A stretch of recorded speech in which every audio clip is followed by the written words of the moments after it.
təksən, tək. Deməli, bugün belə bir oyun oynayırıq. Yazıcılar bir dənə 5 rəqəmli bir ədəd yazır.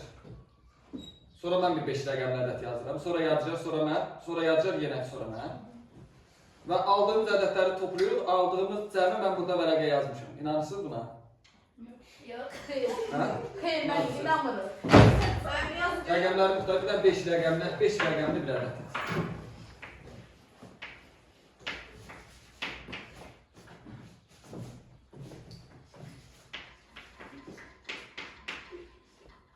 Sonra birini yenə yaz.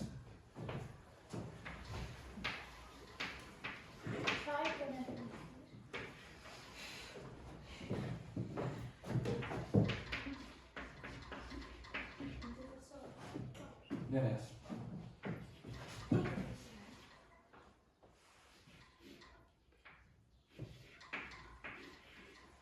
Altıda bu.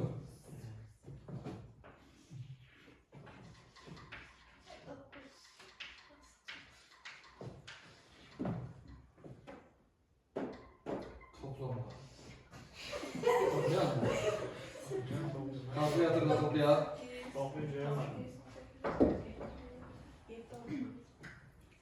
Deməli...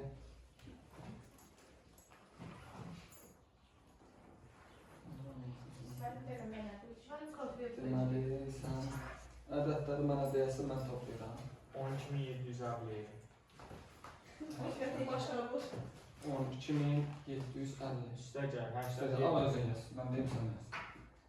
Yaxınlar sizə olmasa. Üstə gəl, 87.249. Üstə gəl, 27.539. Çıxsa qoyma. Üstə gəl, 72.460.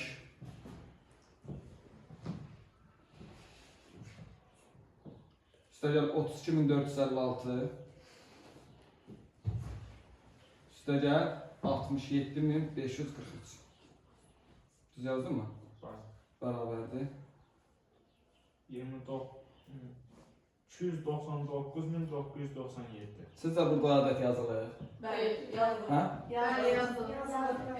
Mən inanmıram. Yazdım deyim. Yaxınlaşdırıyorum. Kalkülatörü da yaxınlaşdır. Eynisi değil mi?